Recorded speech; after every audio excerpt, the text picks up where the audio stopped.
জননী লাইভৰ সমূহ শ্ৰোতা দৰ্শকলৈ মই অনুকৃতি মহন্তই আলোকৰ উৎসৱ দীপাৱলীৰ হিয়া ভৰা শুভেচ্ছা জনাইছোঁ। জনগণৰ নিস্বাৰ্থ সেৱাত ব্ৰতী জননী লাইভৰে এটা অতি ৰুচিশীল ব্যক্তিক্ৰমধৰ্মী শিতান হৈছে গ্ৰন্থৰ সান্নিধ্য। লেখকসকলক উৎসাহিত কৰা, মানুহৰ মাজত কিতাপ পঢ়াৰ পৰিৱেশ গঢ়ি তোলা, কিতাপৰ সমাদৰ বৃদ্ধি কৰা আৰু লেখক আৰু পাঠকৰ মাজত মানসিক সংযোগ স্থাপন কৰাই হৈছে এই শিতানৰ মূল উদ্দেশ্য। ইতিপূৰ্বে বহুকেইগৰাকী বিশিষ্ট লেখক লেখিকাই এই শিতানত নিজৰ সৃষ্টিকৰ্ম সম্পৰ্কে অতি সুন্দৰ আৰু সাৱলীল বৰ্ণনাৰে অনুষ্ঠানটো জীপাল কৰি তুলিছে।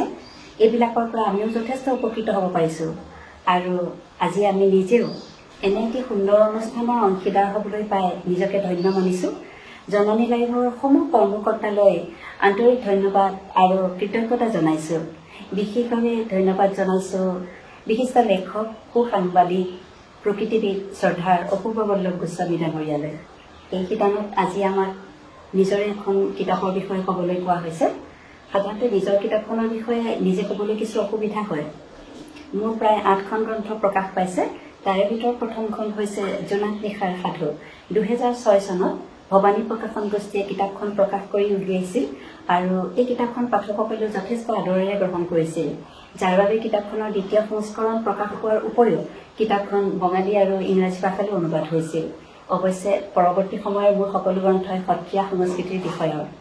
যদিও স্কুলীয়া কলেজীয়া দিনৰে পৰা আৰম্ভ কৰি বিয়া হৈ সাংসাৰিক জীৱন যাত্ৰাৰ মাজতো চেগাচোৰকাকৈ বিভিন্ন বাতৰি কাকত, আলোচনী আদিত গল্প, প্ৰবন্ধ, শিশু উপযোগী লিখনি আদি লিখিছিলোঁ, তথাপি নিজকে লেখক, সাহিত্যিক বা সমালোচক বুলি ক'ব নিবিচাৰোঁ। ভালদৰে বিচাৰ কৰি চালে কিজানি আমি হয়তো এজন ভাল ৰুচিশীল পাঠক বুলিও দাবী কৰিব নোৱাৰিম। কিন্তু সত্ৰীয়া সংস্কৃতিৰ লগত ওতঃপ্ৰোতভাৱে জড়িত হোৱাৰ বাবে আৰু বিষয়টোৰ প্ৰতি মোৰ গভীৰ শ্ৰদ্ধা থকাৰ বাবে দায়বদ্ধ হৈ কিছু কাম কৰিবলগীয়া হয় আৰু এনেদৰেই আচলতে আমি সত্ৰীয়া সংস্কৃতিৰ বিষয়ৰ কিতাপ নিজে লিখা আৰু প্ৰকাশ কৰা কামত জড়িত হওঁ। আজি 15 নৱেম্বৰ সত্ৰীয়া সংস্কৃতি দিৱস। আমি সকলোৱে জানো 15 নৱেম্বৰৰ আজিৰ দিনটোতেই 2000 চনত সত্ৰীয়া নৃত্যই ৰাষ্ট্ৰীয় স্বীকৃতি লাভ কৰি এটা সৰ্বভাৰতীয় শাস্ত্ৰীয় নৃত্য হিচাপে প্ৰতিষ্ঠা লাভ কৰিছিল আৰু তেতিয়াৰ পৰাই সত্ৰীয়া সংস্কৃতিৰ অনুৰাগীসকলে 15 নৱেম্বৰৰ দিনটো সত্ৰীয়া সংস্কৃতি দিৱস হিচাপে পালন কৰি আহিছিল। আজি এনে এটা সুন্দৰ দিনত আমি গ্ৰন্থৰ সান্নিধ্যৰ শিতানলৈ আহিবলৈ পাই খুব ভাল লাগিছে। সেয়েহে মই মোৰ কিতাপসমূহৰ মাজৰ পৰা সত্ৰীয়া নৃত্যৰ এখন ইংৰাজী গ্ৰন্থ facets of Sattriya dance and music কিতাপখনৰ বিষয়ে ক'বলৈ বাছি লৈছোঁ। উল্লেখযোগ্য যে এই কিতাপখনেই হৈছে অসমৰ সত্ৰীয়া নৃত্যৰ প্ৰথমখন ইংৰাজী গ্ৰন্থ। কিতাপখন 2011 চনত গুৱাহাটীৰ ভৱানী প্ৰকাশন গোষ্ঠীয়ে প্ৰকাশ কৰি উলিয়াইছিল আৰু ইয়াৰ বেটুপাতৰ শিল্পীগৰাকী হৈছে যশস্বী নৃত্যশিল্পী প্ৰীতিৰেখা চৌধুৰী। কিতাপখন অসমৰ সকলো ৰাইজে আঁকোৱালি লোৱাৰ উপৰিও ভাৰতৰ বিভিন্ন ঠাইৰ উপৰিও আমেৰিকাৰ লাইব্ৰেৰীত সংৰক্ষণ হৈ থকাটো অসমবাসীৰ বাবে নিশ্চয় অতি গৌৰৱৰ খবৰ। এতিয়া আহোঁ কিতাপখনৰ আঁতিগুৰিলৈ যে কি পৰিস্থিতিত, কিহৰ তাৰণাত আমি এনে কামত ব্ৰতী হ'বলগীয়া হয়। 2000 চনত সত্ৰীয়া নৃত্যই ৰাষ্ট্ৰীয় স্বীকৃতি লাভ কৰাৰ পাছত অসমৰ গাঁৱে ভূঞে চহৰে নগৰে হাজাৰ হাজাৰ শিক্ষাৰ্থীয়ে এই নৃত্যটি শিকিবলৈ আগবাঢ়ি আহিল। কিন্তু তাত্ত্বিক দিশৰ কিতাপৰ অভাৱৰ বাবে যথেষ্টখিনি তেওঁলোকৰ অসুবিধা হৈছিল। বিশেষকৈ অনা অসমীয়া শিক্ষাৰ্থী আৰু ইংৰাজী মাধ্যমৰ শিক্ষাৰ্থীসকলৰ ইংৰাজী ভাষাৰ সত্ৰীয়া নৃত্যৰ কিতাপ নথকাৰ বাবে যথেষ্টখিনি সমস্যাৰ সন্মুখীন হৈছিল। অনেকেই আমাক এই দিশত সহায় বিচাৰিছিল আৰু আমিও তেওঁলোকক যথাসাধ্যে সহায় কৰিছিলোঁ। বহুতে আমাক এনেকুৱা এখন কিতাপ লিখিবলৈ উৎসাহিত কৰিছিল। তাৰ ভিতৰত প্ৰথমতেই মই নাম ল'ম মোৰ দেউতা ডক্টৰ কেশৱানন্দ দেৱ গোস্বামী। তেখেতৰ লগতে আমি পাইছিলোঁ শংকৰদেৱ বঁটা বিজয়ী বিদুষী নাৰী ডক্টৰ কপিলা বচ্চায়নক। তেখেতে আমাক কৈছিল যে সত্ৰীয়া নৃত্য ৰাষ্ট্ৰীয় স্বীকৃতি লাভ কৰিলে খুব ভাল খবৰ, এটা আনন্দৰ খবৰ, কিন্তু এই নৃত্যধাৰাটিৰ বিষয়ে জানিবলৈ, এই নৃত্যধাৰাটিৰ ৰস আস্বাদন কৰিব পৰাকৈ ইংৰাজী ভাষা বা অন্য ভাষাৰ কিতাপৰ অভাৱ আন একো সময়ো পোৱা নাযায়। গতিকে আমি তোমাৰ ওপৰত আশা কৰিছোঁ তুমি এই কামৰ বাবে যোগ্য। সত্ৰীয়া নৃত্যৰ এখন ইংৰাজী কিতাপ উলিওৱাৰ দায়িত্বটো তোমাৰ। তেখেতৰ কথাই আমাৰ মন চুই গ'ল আৰু তেতিয়াৰ পৰা আমি এই ধৰণৰ নাচৰ এখন ইংৰাজী কিতাপ উলিয়াবলৈ তেখেতে আমাক উৎসাহিত কৰিলে আৰু আমি এই কামত মনোনিৱেশ কৰিলোঁ। কিতাপখন ইংৰাজীলৈ অনুবাদ কৰাত মোৰ স্বামী ডাক্তৰ অৰুণ মহন্তৰ নাম নিশ্চয় ল'ব লাগিব। কিতাপখনৰ শুভেচ্ছামূলক বাণী লিখিছে ডক্টৰ কপিলা গোস্বাই আৰু কলকাতা ৰবীন্দ্ৰ ভাৰতী বিশ্ববিদ্যালয়ৰ গৌৰীয় নৃত্যৰ অধ্যাপক ডক্টৰ মহুৱা মুখাৰ্জীয়ে। এই দুয়োগৰাকী বিদুষী নাৰীৰ লিখনিয়ে আচলতে মোৰ কিতাপখনৰ সৌষ্ঠৱ বৃদ্ধি কৰিছে। এতিয়া আহোঁ কিতাপখনৰ মূল বিষয়লৈ। কিতাপখনত সত্ৰীয়া নৃত্যৰ কথা অৱতাৰণা কৰিবলৈ যাওঁতে নৃত্য কি, মানৱ সমাজত যে ভাষা জন্মৰ পূৰ্বেই নৃত্যৰ জন্ম হৈছিল। মানুহে কথা ক'বলৈ পৰাৰ আগতে শৰীৰৰ অংগ প্ৰত্যংগ সঞ্চালন কৰি কেনেদৰে মনৰ ভাৱ প্ৰকাশ কৰিছিল। মানৱ সভ্যতাৰ অগ্ৰগতিৰ লগে লগে ই ক্ৰমে বিকশিত আৰু পৰিশীলিত পৰিমাৰ্জিত হৈ দুটা নৃত্যৰ ধাৰাৰ সৃষ্টি হয়, যেনে লোকধৰ্মী নৃত্য আৰু শাস্ত্ৰীয় নৃত্য। সেইখিনি কথা অৱতাৰণা কৰা হৈছে। দ্বিতীয় অধ্যায়ত প্ৰাক শংকৰী যুগত অসমত কেনেধৰণৰ নৃত্য চৰ্চা আছিল সেই বিষয়ে ক'বলৈ গৈ বিভিন্ন জনগোষ্ঠীৰ যেনে বড়ো নাচ, অসমৰ বিহু নাচ, মিচিং নাচ, ঝুমুৰ নাচ আদিৰ কথা অৱতাৰণা কৰাৰ উপৰিও শাস্ত্ৰীয় উপাদান সম্ভূত যি তিনি প্ৰকাৰ নাচৰ প্ৰচলন আছিল সেই কথা অৱতাৰণা কৰা হৈছে। যেনে দেওধনী নাচ। দেওধনী নাচৰো কেইটা প্ৰকাৰ আছিল, যেনে খেৰাই পূজাৰ দেওধনী বড়ো কছাৰীসকলৰ মাজত প্ৰচলন আছিল। আকৌ আছিল মাৰৈ পূজাৰ দেওধনী, ৰাভা কছাৰীসকলৰ মাজত প্ৰচলন আছিল। মাই পূজাৰ দেওধনী যেনে মনসা পূজাৰ লগত জড়িত, য'ত বেউলা লক্ষীন্দৰৰ কাহিনী গোৱা হৈছিল। দ্বিতীয়টো শাস্ত্ৰীয় উপাদান সম্ভূত অসমৰ নাচ আছিল শংকৰদেৱৰ পূৰ্বতে দেৱদাসী নাচ।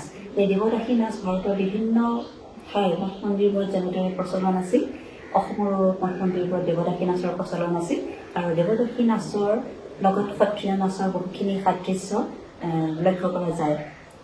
তৃতীয়টো নাচ আছিল ওজাপালি। ওজাপালি নাচৰ দুটা পেটাৰ্ণ আছিল, দুটা শৈলী আছিল, বিয়াহৰ ওজাপালি আৰু ফুকনাংনী ওজাপালি।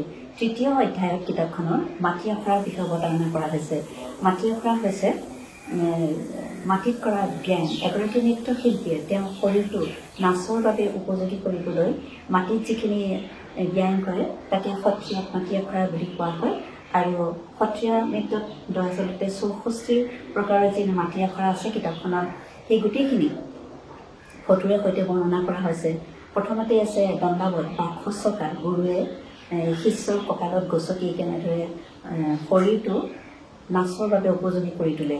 তৃতীয়তে আছে কাছবাং, ধেনু ভঙা, উৰা। বিবিধ প্ৰকাৰৰ যেনে উৰা আছে, যেনে পুৰুষ উৰা, প্ৰকৃতি উৰা, ফুল উৰা, লাহি উৰা, আৰু আছে ছটা, জলক, গেৰুৱা চোৰা, পানী সিঁচা, হাৰ ভঙা, পচলা তোলা, তেলটুপি, মৰে পানী খোৱা, পাছৈ পানী খোৱা।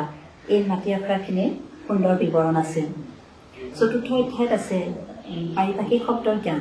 নাচৰ লগত যিখিনি কথা জড়িত হৈ আছে, যেনে সংগীত কাক কয়, নৃত্য কাক কয়, নৃত্য কাক কয়, নাট্য কাক কয়। নৃত্য হৈছে শুদ্ধ নাচ, নৃত্য হৈছে অভিনয়ধৰ্মী নাচ আৰু নাট্য হৈছে কাহিনী সম্ভূত নাচ।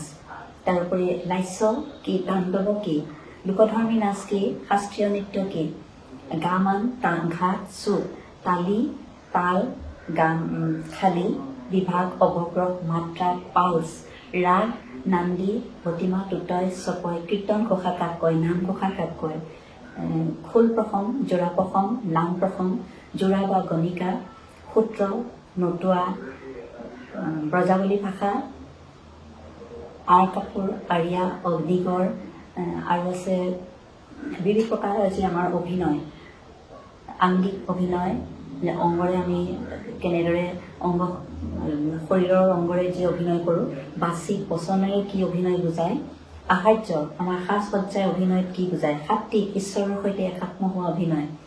তাৰোপৰি আছে 4খনকৈ সংগীত সম্বন্ধীয় গ্ৰন্থৰ চমু পৰিচয়, যেনে নাট্যশাস্ত্ৰ, সংগীত ৰত্নাকৰ, শ্ৰীহস্ত মুক্তাৱলী আৰু অভিনয় দৰ্পণ। পঞ্চম অধ্যায়ত আছে সত্ৰীয়া নাচৰ যি বিবিধ প্ৰকাৰ। আমি সকলোৱে জানো সত্ৰীয়া নৃত্য হৈছে অসমৰ সাংস্কৃতিক ঐতিহ্যৰ এক পুৰাতন শাস্ত্ৰীয় সম্পদ। নৱবৈষ্ণৱ জাগৰণৰ যি বৰ্ণময় সৃষ্টি সেইসমূহৰ ভিতৰত সত্ৰীয়া নৃত্য হৈছে এটা আপুৰুগীয়া সম্পদ। মহাপুৰুষ শংকৰদেৱে সত্ৰীয়া নৃত্যৰ সৃষ্টি কৰিছিল আৰু অংকীয়া ভাওনা হৈছে সত্ৰীয়া নৃত্যৰ উৎপত্তিস্থল।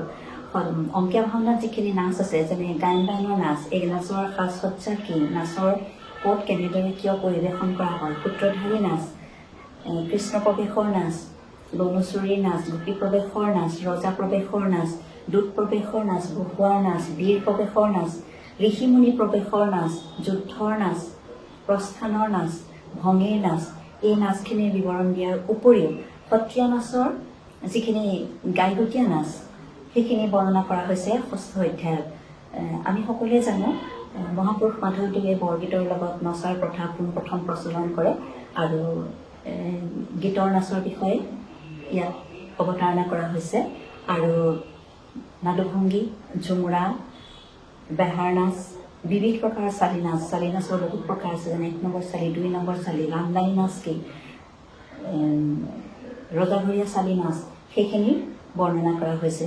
৭ম অধ্যায়ত আছে যে শংকৰদেৱৰ পাছৰ কালচোৱাত সত্ৰত যিখিনি নাচ সৃষ্টি আৰু চৰ্চা হৈছিল সেইখিনি বৰ্ণনা আছে, যেনে ভূতাল নৃত্য, দশবতাৰ নৃত্য, ৰাসৰ নাচ, তাৰপিছত ওজাপালি, নটুৱা, মানচুক, অপ্সৰা নাচ, সেই নাচখিনিৰ বিৱৰণ দিয়া হৈছে। ৮ম অধ্যায়ত আছে যে সত্ৰীয়া নাচৰ যিখিনি শাস্ত্ৰীয় উপাদান, যেনে সত্ৰীয়া নাচত অংগ কাব্যই, অংগ পতংগ, উপাংগ, চাৰি, কৰণ, অংগহাৰ আৰু আছে হস্ত।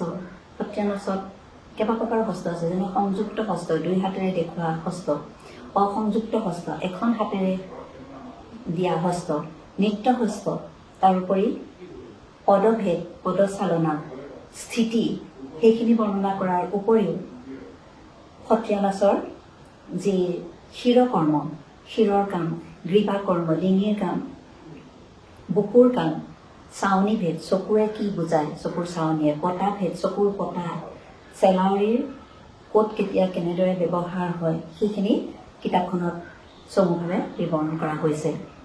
আৰু হৈছে আমি জানো যে অংকীয়া নাটেই হৈছে সত্ৰীয়া নাচৰ আধাৰ, আৰু আমাৰ সত্ৰীয়া সংস্কৃতিত যি 12 অংক আছে সেই 12 অংকৰ ইয়াত চমুৱা ভাগ দিয়া হৈছে। প্ৰথমতেই আছে শংকৰদেৱৰ 6খন নাট, চিহ্নযাত্ৰাৰ চমু পৰিচয় ইয়াত দিয়া হৈছে। তাৰোপৰি 6খন নাট পত্নীপ্ৰসাদ, কালীয় দমন, কেলিগোপাল, ৰুক্মিণী হৰণ, পাৰিজাত হৰণ, ৰাম বিজয়ৰ উপৰিও মহাপুৰুষ মাধৱদেৱৰ এখন পূৰ্ণাংগ নাট, অৰ্জুন ভঞ্জন বা দধিমথনৰ বিৱৰণৰ উপৰিও 5খন ঝুমুৰা, যেনে চোৰ ধৰা, পিম্পৰা গুচোৱা, ভোজন বেহাৰ, ভূমি লুটিওৱা আৰু ৰাস ঝুমুৰাৰো ইয়াত বিৱৰণ আছে। তাৰোপৰি সংস্কৃত নাটকৰ সৈতে অংকীয়া নাটকৰ যি সাদৃশ্য বৈসাদৃশ্য তাকো আলোচনা কৰা হৈছে। সত্ৰীয়া নাচৰ শাস্ত্ৰীয় উপাদানখিনিৰ বিষয়ে ইয়াত অৱতাৰণা কৰা হৈছে আৰু ভাৰতৰ অন্য প্ৰদেশত প্ৰচলিত যি শাস্ত্ৰীয় নৃত্য সেইখিনিৰ বিষয়েও থুলমূলভাৱে আলোচনা কৰা হৈছে, যেনে ভাৰতনাট্যম, কথক, কথকলি, কুচিপুড়ি, মোহিনী আট্টম, ওডিচী আৰু মণিপুৰী নাচৰ চমু বিৱৰণ দিয়া হৈছে। আৰু মহাপুৰুষ শংকৰদেৱৰ জীৱনী, মাধৱদেৱৰ জীৱনী, গোপালতাৰ জীৱনী আৰু মথুৰা দাস বুঢ়াহাটাৰ জীৱনীও ইয়াত দিয়া হৈছে। বদলা পদ্মাৱতাৰ জীৱনীও সন্নিৱিষ্ট কৰা হৈছে। আৰু কিতাপখনৰ শেষলৈ সত্ৰীয়া নাচৰ বাজনাসমূহ সন্নিৱিষ্ট কৰা হৈছে, যেনে গায়ন বায়ন, সূত্ৰধাৰী, কৃষ্ণৰ প্ৰৱেশৰ নাচ, গোপী প্ৰৱেশৰ নাচ, চালি নাচ, ৰজাঘৰীয়া চালি নাচৰ উপৰিও পৰিতাল, ৰূপক তাল, এক তাল, চুটকলা তাল, চোটা তাল, খৰমন তালৰ ইয়াত কেইখন লিপিবদ্ধ কৰা হৈছে। কিতাপখনৰ শেষত সহায়ক গ্ৰন্থপঞ্জীৰ নাম সন্নিৱিষ্ট কৰা হৈছে। প্ৰথমতে আছে অভিনয় দৰ্পণ, অসমীয়া অনুবাদ প্ৰদীপ চলিহা, অংকমালা ডক্টৰ কেশৱানন্দদেৱ গোস্বামী, সত্ৰীয়া নৃত্য আৰু সত্ৰীয়া নৃত্যৰ তাল ডক্টৰ মহেশ্বৰ নেওগ, পুৰণি অসমীয়া সমাজ আৰু সংস্কৃতি ডক্টৰ মহেশ্বৰ নেওগ, সত্ৰীয়া নৃত্যৰ আৰ্হিপাঠ ডক্টৰ জগন্নাথ মহন্ত, সত্ৰীয়া নৃত্য শিক্ষা পদ্মশ্ৰী যতীন গোস্বামী, সত্ৰীয়া নৃত্যৰ দুটি মৌল হস্ত আৰু পদ ডক্টৰ জগন্নাথ মহন্ত, সত্ৰীয়া নৃত্যৰ বস্তু ডক্টৰ জগন্নাথ মহন্ত, সত্ৰীয়া নৃত্যৰ ৰূপ দৰ্পণ কৰুণা বৰা, নাট্যশাস্ত্ৰ অসমীয়া অনুবাদ নিত্যানন্দ শাস্ত্ৰী, এইখিনি কিতাপৰ সহায় লোৱা হৈছে। এতিয়া আমি আচলতে যাতে সত্ৰীয়া নৃত্যটো বাহিৰৰ কলাৰসিকসকলেও বুজি পায়, দৃষ্টি আকৰ্ষণ কৰিব পাৰে, তাৰ বাবে আমি এই কাম হাতত লৈছিলোঁ। নৱপ্ৰজন্মৰ ওপৰত আমাৰ যথেষ্টখিনি আশা আছে, তেওঁলোকৰ প্ৰতিভা আছে। আমি আশা কৰিম তেওঁলোকে নৃত্যধাৰা আমাৰ এই সত্ৰীয়া নৃত্যটিৰ বাহিৰৰ সমাজলৈ উলিয়াই নিয়াৰ লগতে তেওঁলোকৰ এই কিতাপখনৰ যিখিনি অধ্যায় আছে সেইখিনিকে বিস্তৃত বহলভাৱে ইংৰাজী ভাষাৰ উপৰিও বিবিধ ভাষালৈ অনুবাদ কৰি যাতে বাহিৰৰ নৃত্যৰসিকসকলেও আমাৰ নৃত্যটোৰ প্ৰতি আকৰ্ষিত হয়, সেই বিষয়ে তেওঁলোকৰ ওপৰত আমি যথেষ্টখিনি আশা কৰোঁ। তেওঁলোকৰ দায়িত্ব আছে এই কামটোত। আৰু আজি এই বিশেষ দিনটোত আমাক গ্ৰন্থৰ সান্নিধ্যৰ শিতানলৈ আমন্ত্ৰণ জনোৱাৰ বাবে জননী লাইফৰ পৰিয়ালৰ সমস্ত কৰ্মকৰ্তালৈ মই পুনৰবাৰ ধন্যবাদ জনালোঁ। নমস্কাৰ।